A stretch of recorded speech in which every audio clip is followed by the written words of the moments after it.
बैसाख की एक कहानी, इसमें एक बंदरिया की कहानी का बड़ा महत्व है। कहते चाहे तुम बैसाख नहाओ चाहे ना नहाओ, लेकिन बंदरिया वाली कहानी सुबह सुनने से ही उसका बहुत आपको लाभ मिलेगा। एक राजा था, वो बैसाख नहाया करता था। उसने पूरे अपने नगर में सबको कहलवा दिया कि कोई भी मेरे नहाने से पहले गंगा जी में स्नान नहीं करेगा। लेकिन गंगा जी के किनारे पे एक पेड़ था जिस पे एक बंदरिया रहती थी। वो राजा के आने से पहले ही पानी में चली जाती और नहा के वापस अपने पेड़ पर चढ़ जाती। राजा जब आता तो उसको पानी हिलता हुआ दिखता और कहीं कहीं पर पानी के छींटे भी पड़े हुए दिखते। राजा बड़ा परेशान, उसने अपने सैनिक लगा दिए कि हर कोई जाके देखो कि कौन है। सैनिकों ने बहुत देखा, पहरा बिठा दिया, लेकिन उनको नहीं मिला। जब बैसाख का महीना ख़त्म होने वाला था तो एक दिन एक सैनिक को दिखाई दिया कि कोई एक बंदरिया आती है, पेड़ के ऊपर से उतर के आती है और नहा के फिर वापस ही पेड़ पर चढ़ जाती है। वो उस बंदरिया को पकड़ के राजा के पास ले आया। राजा के पास लाने के बाद उसने कहा कि महाराज, ये बंदरिया आपके नहाने से पहले नहा लेती है। राजा ने प्रण ले रखा था कि कोई भी स्त्री जाति होगी तो अगर वो बैसाख मेरे से पहले नहा रही होगी तो मैं उससे शादी कर लूँगा। राजा ने अपने प्रण के अनुसार उस बंदरिया से शादी कर ली। बंदरिया से शादी कर ली। बैसाख नहाने के महत्व के कारण वो बंदरिया पेट से रह गई। अब वो राजा से कहने लगी कि 9 महीने बाद जब मेरे बच्चा होगा तो मैं क्या करूँगी, क्योंकि राजा के कोई संतान नहीं थी। राजा की और 2 रानियाँ थीं, वो निसंतान थीं। तो राजा ने कहा कि मैं तुम्हारे महल से और अपने वहाँ तक राज दरबार तक एक घंटी बंधवा देता हूँ, और जब वो घंटी तुम्हारे दर्द होने शुरू हुए हैं, तुम्हारे बच्चा होना शुरू है, तो वो घंटी बजा देना। कहने लगी ठीक है। महल में रानियों ने देखा तो कहने लगी कि बंदरिया से पूछा कि ये घंटी कैसी है, कि ये घंटी राजा जी ने बंधवाई है कि इसलिए कि जो ना जब मेरे बच्चा होगा तो राजा जी आके मतलब आ जाएंगे। अब वो रानियों ने कहा एक बार बजा के देखो तो सही कि राजा जी आते कि नहीं आते। उन्होंने कहा ठीक है। रानी ने वो घंटी बजा दी। अब वो बजा दी तो राजा आ गए कि क्या हुआ। कहने लगी मैंने तो बजा के इसलिए देखी थी कि आप आते हो कि नहीं आते। अब जब उसके दर्द होने लगे तो उसने घंटी बजाई तो रानियों ने बीच में रोक लिया कि वो तो जानवर है, उसने ऐसी बजा दी होगी। राजा वापस चला गया। अब वो रानियों से पूछने लगी कि अब मेरे को दर्द हो रहा है, मैं क्या करूं। कहने लगी अपनी आंखों पे पट्टी बांध लो और अपना सिर ओखली में दे दो। उन्होंने ऐसे ही किया। रानी बैसाख के नहाने के कारण उसको बड़ा सुंदर एक बालक लड़का पैदा हुआ। अब रानियों ने क्या करा कि वहाँ पर एक मांस के लोथड़े को घी उसकी खून से लपेट के रख दिया और लड़के को ले जाकर अपनी दासी को कहा कि इसको जाके नदी के जल में प्रवाहित कर दो। अब राजा आया तो उसने कहा कि क्या हुआ। कहने लगी कुछ नहीं हुआ, बंदरिया ने एक मांस का लोथड़ा पैदा किया है। राजा कहने लगा कि जब मेरी रानियों के नहीं हुआ तो बंदरिया के कहाँ से होगा। उधर जो दासी थी वो उसको फेंकने के लिए गई, लेकिन वो बालक इतना सुंदर था कि उससे फेंका नहीं गया। वहाँ पर कोई कुम्हार मिट्टी खोद रखी थी, उसके वहाँ पर रखाई। कुम्हार कुम्हारी आई, उनके कोई वो भी नहीं संतान थी। उस बालक को देख कर उसका लालन पालन करने लगी। लेकिन बैसाख के महीने और विष्णु भगवान की कृपा से उसको अपना सब कुछ याद था कि मैं एक बंदरिया के पैदा हुआ। उसको थोड़ा थोड़ा स्मरण अपने आप ही सपने में आने लग गया था। एक बार उसने अपनी माँ से कहा कि माँ मेरे को भी हाथी घोड़े बना दो। कहने लगी ठीक है। उसने हाथी घोड़े बना के और वो पनघट पर जाकर बैठ गया जहाँ पर रानी की दासियाँ पानी भरने आती थी। कहते थे मेरे मिट्टी के हाथी घोड़े पानी पी लो। और रानी की दासियाँ हंसने लगी, कहने लगे कहीं मिट्टी के हाथी घोड़े भी पानी पीते हैं। अब उसने कहा कि कहीं बंदरिया भी मांस का लोथड़ा देती हैं। तो अब वो समझ गई। उन्होंने रानी से जाके कहा। रानी ने उनके लिए उसके लड्डू बनवाए, जहर के लड्डू बनवाए। लेकिन विष्णु भगवान की कृपा से वो जहर के लड्डू उसके गोंदगिरी के लड्डू बन गए। अब वो कहने लगा कि माँ मुझे 108 घड़े बना के दे दो और 108 गोलियाँ दे दो। उन्होंने उसको 108 घड़े बना के दिए, 108 गोलियाँ दी। अब वो उनको ले जाके वहाँ बैठ गया और वहाँ पर गणगौर पूजने के लिए कुछ लड़कियाँ मिट्टी लेने के लिए आईं। बहुत तेज़ धूप हो रही थी तो उसकी वजह से उन्हें प्यास लगी। उन्होंने कहा हमें पानी पिला दो। वो आग जलाकर बैठ गया। कहने लगा कि मैं पानी पिलाऊंगा, पहले एक एक गोली खाओ और इस आग के चारों तरफ चक्कर लगाओ। कुछ ने कहा हम तो नहीं खाते, हम तो नहीं करते। कुछ कहने लगी गोली खाने में चक्कर लगाने में क्या जाता है। उन्होंने गोली खाई, चक्कर लगाए। तो जिन्होंने लगाए वो घर जाकर वो किसी को उल्टी होने लग गई, किसी को रोटी से जी ना करे।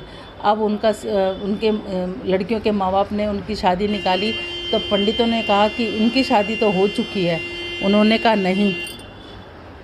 इसके बाद क्या नाम है, अब लड़कियों से पूछा गया तो लड़कियों ने कहा कि ऐसे ऐसे कुम्हार के लड़के ने हमें गोली दी और आके चारों तरफ चक्कर काटे, हमने ऐसे ही किया तो उसके कारण हमारा जब से ऐसे हाल होने लग गया। अब वो सारे सेठ अपने लड़कियों को लेके उसकी माँ कुम्हार के घर आए और कहने लगे कि जो ना अब आप ऐसा करो कि इन्हें अपनी बहू बना लो। कहने लगी कि अच्छा। अब उसने कुम्हार ने कहा कि हम गरीब आदमी हैं। उन्होंने कहने लगे नहीं, हम अब ये लड़कियां तुम्हारे घर की बहू बनेंगी। अब उन्होंने उनको बहुत सारा धन दिया और उन लड़कियों के साथ शादी कर दी। इस तरीके से उसके 108 बहुएँ आ गई। अब उसने 108 कमरे बनवाए, सब रहने लगे। 9 महीने के बाद उसके 108 पोते हो गए। उसने कहा कि हमें इतना धन मिल गया माँ तेरे घर। राजकुमार कहने लगा हमें इतना धन मिल गया और माँ तेरे घर 108 बेटे हुए, तो ऐसे कर कि तू पूरे नगर में इस राजा के घर पे खाने के लिए भिजवा। उसने कहा ठीक है। राजा के घर पे न्योता भेजा, पूरे नगर में राजा भी आया। अब वो राजा बंदरिया को नहीं लेके आया तो उसने कहा कि आप बंदरिया को क्यों नहीं लेके आए। उसने बीचों बीच सोने का एक सिंहासन बनवाकर उसमें गलीचा बिछवा दिया, मखमल के गलीचे बिछवा दिए। उसने कहा कि चलो बंदरिया को बुलवा लो। उन्होंने बंदरिया को बुलवा लिया। उसको बीच में बिठाकर उसने अपनी सब बहुओं को हाथों में मोहर दे के कहा कि ये मेरी जन्म देने वाली माँ है, आप सब जाओ इसको पोते दो और इनसे मोहर दो और इनको आशीर्वाद लो। अब रानियाँ समझी कि ये वो, ये रानी रूठ रूठ के जाने लगी कि हमसे ज़्यादा ये बंदरिया की आओ भगत क्यों कर रहा है। राजा ने पूछा कि ऐसा क्या है जो रानियों की और हमारी ना पूछ के तुम बंदरियों की आओ भगत कर रहे हो। तो कहने लगा कि बंदरिया मेरी जन्म देने वाली है, अगर जन्म देने वाली माँ है। अगर आपको मेरी बात गलत लग रही है तो आप ये इस दासी से पूछो। दासी ने कहा कि हाँ ये जन्म देने वाली माँ ही है। राजा ने दोनों रानियों को वहीं छोड़ दिया और बंदरिया को और एक से अपने 8 पोतों को लेकर अपनी बहुओं को लेकर महल में आ गया। महल में आके उसने 108 महल बनवा दिए। उसके बाद वो कुम्हार के पास गया, कहने लगा कि आप चाहो तो महल में आके रह सकते हो, आप यहीं रह सकते हो। उन्हें बहुत सा धन दिया। वो कहने लगे कि हम तो यहीं रहेंगे, लेकिन फिर भी वो कभी कभी महल में आके अपने बेटे से मिलने लगे। कहते हैं बैसाख के महीने में इस कहानी को नित्य नेम सुनने से सभी की मनोरथ पूर्ण हो जाती हैं। जिनके घर बेटा ना हो बेटा हो जाता है। इस कहानी को ज़रूर सुनना चाहिए। जैसे बंदरिया के भगवान ने बैसाख नहाने का उसको इतना फल दिया, वैसे कहते सुनते हमें और हमारे परिवार को, जो भी सुन रहा हो उसको सबको देना। बोलो विष्णु भगवान की जय। श्रीमन नारायण नारायण नारायण, लक्ष्मी नारायण नारायण नारायण। राधे राधे। आप सभी का राधे सखिया चैनल में स्वागत है, जो आप लोगों का चैनल है। भगवान श्री हरि विष्णु से प्रार्थना करते हैं कि आप सब लोग सुखी होंगे, सुरक्षित होंगे और ठीक प्रकार से होंगे। जैसा कि ये बैसाख का महात्म की कड़ी चल रही है, उसमें 29वां अध्याय जिसमें द्वादशी का पूर्ण महात्म बतलाया गया है। श्रीमन नारायण नारायण नारायण, लक्ष्मी नारायण नारायण नारायण, श्रीमन नारायण नारायण नारायण। बोलो बैसाख महात्म की जय। द्वादशी का पुराण महात्म। बैसाख माह की द्वादशी अति पवित्र व पुण्य दिवस है। इस दिन प्रातः शुभ बेला में स्नान व तत्पश्चात प्रभु स्मरण, हवन, यज्ञ करना तथा जल व अन्न का दान आदि शुभ है। श्रुतिदेव जी ने इस संदर्भ में एक प्राचीन कथा का वर्णन किया कि कश्मीर प्रदेश में देवव्रत नाम का एक ब्राह्मण था। उसके एक अति सुंदर कन्या थी जिसका नाम मालिनी था। समय अनुसार मालिनी का विवाह सत्यशील नामक विद्वान ब्राह्मण से हो गया। मालिनी का रूप केवल बाहर से सुंदर था, हृदय से वह अत्यंत दुष्टा थी। वह हर समय अपने पति को वश में रखने का प्रयास करती रहती थी। एक दिवस उसकी भेंट एक अत्यंत कपटी योगी से हुई। उसने मालिनी को ठगने के लिए कहा, यदि तू मुझे अपनी उंगली का पहनी स्वर्ण व हीरा जड़ित अंगूठी दे दे तो मैं ऐसा चूर्ण दूंगी जिससे तेरा पति सदैव तेरे लिए संपूर्ण बस में हो जाएगा। तू बुरे से बुरा कर्म करेगी तब भी वह तेरे बस में रहेगा। मालिनी का हृदय हर्ष से भर गया। उसने तुरंत अपनी अंगूठी उस कपटी योगिनी को दे दी। चूर्ण ले लिया। उस साय को दूध में चूर्ण मिलाकर अपने पति को दे दिया। चूर्ण खाने से उसका पति गंभीर रूप से 6 रोग ग्रस्त हो गया और पीड़ा से हाय हाय करने लगा। पति की ऐसी दशा देख मालिनी को चिंता सताई कि यदि उसका पति मर गया तो वह श्रृंगार से वंचित हो जाएगी। फिर वह योगिनी के पास गई तथा अपने पति की दशा बताई। योगिनी ने भी एक दूसरी औषधि दे दी। उक्त औषधि खाने के पश्चात उसका पति स्वस्थ हो गया तथा मालिनी के प्रेम जाल में पूर्णतः वशीभूत हो गया। मालिनी अब स्वच्छंद हो गई। ब्रह्मचारिणी तथा कामी पुरुष पति के सामने आते रहते, परंतु वह कुछ भी नहीं कहता। अपने दुष्ट कार्यों के कारण मालिनी कुछ समय पश्चात गंभीर रूप से बीमार होती गई। नरक तुल्य जीवन भोगने के पश्चात मर गई। वह नरकवासी हुई। इस प्रकार अनेक वर्षों तक ताम्रहरण नरक में दग्ध होती रही। इसके पश्चात अनेक जन्म कुत्ते की योनि भोगती रही। इस प्रकार कर्मों को भोगते भोगते पश्चात एक दिवस बैसाख की शुक्ल पक्ष की संक्रांति के दिन वह तुलसी के पौधे के निकट कुतिया की जौन में सो रही थी कि महात्मा पद्म बंधु का पुत्र नदी में स्नान करने निकला। नदी से बाहर निकलते समय निकट पड़ी कुतिया के ऊपर पवित्र जल गिर पड़ा। जल के गिरते ही कुतिया को अपने पूर्व जन्म के कर्मों का स्मरण हो गया, पर पद्म बंधु के चरणों पर गिर पड़ी और अपने उद्धार की प्रार्थना की। पद्म बंधु महान ऋषि थे। वह समझ गए कि उन्होंने अपने द्वादशी के व्रतों का पुण्य व स्नान फल का कुतिया को अर्पण कर दिया, परंतु संपूर्ण प्राणी परोपकार के लिए उत्पन्न हुए। ईश्वर ने पृथ्वी, अग्नि, जल, वृक्ष, आकाश मानव कल्याण के रचे हैं। दधीची ऋषि ने भी अपना शरीर व हड्डियां देवताओं को अर्पण कर दी। राजा जीमूत ने गरुण निमित्त अपने प्राण अर्पण कर दिए। इसी प्रकार कुतिया के तमाम बचे हुए पाप कर्म प्रभु कृपा से समाप्त हो गए तथा शरीर त्यागने के पश्चात बैसाख शुक्ला द्वादशी के प्रभाव से सरगामी हुए। वह विष्णु लोक में वास करने लगे। बोलो बैसाख महात्म की जय। श्रीमन नारायण नारायण नारायण, लक्ष्मी नारायण नारायण नारायण, श्रीमन नारायण नारायण नारायण। सांवरे से मिलने का सत्संग ही बहाना है।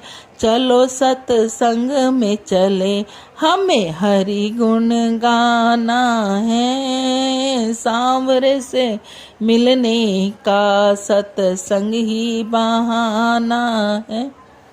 मीरा पुकार रही, आओ मेरे गिरधारी। मीरा पुकार रही, आओ मेरे गिरधारी। विष भरे प्यालों को, विष भरे प्यालों को तुम्हें अमृत बनाना है। चलो सत्संग में चले, हमें हरि गुण गाना है। सांवरे से मिलने का सत्संग ही बहाना है।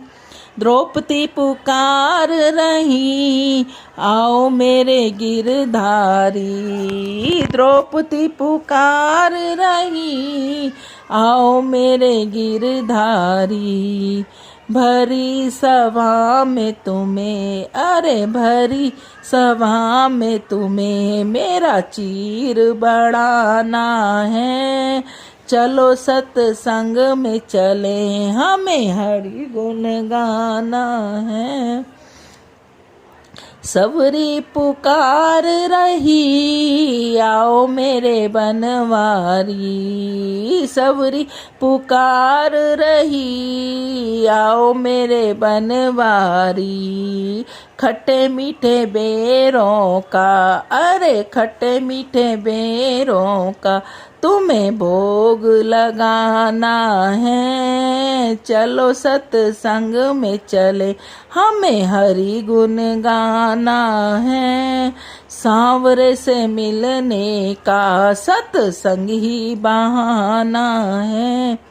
गोकुल में ढूंढा तुम्हें, न मथुरा में पाया है। गोकुल में ढूंढा तुम्हें, न मथुरा में पाया है। वृंदावन की गलियों में मेरे श्याम का बसेरा है। वृंदावन की गलियों में मेरे श्याम का बसेरा है। सांवरे से मिलने का सत्संग ही बहाना है। चलो सत्संग में चले, हमें हरि गुण गाना है। बोलो राधे राधे। यदि आप सब लोगों को हमारा चैनल अच्छा लगता है तो उसको ज़्यादा से ज़्यादा लाइक करें, शेयर करें, सब्सक्राइब करें, और नए हैं तो सब्सक्राइब करें और बेल आइकन को ज़रूर दबाएं। बोलो राधे राधे।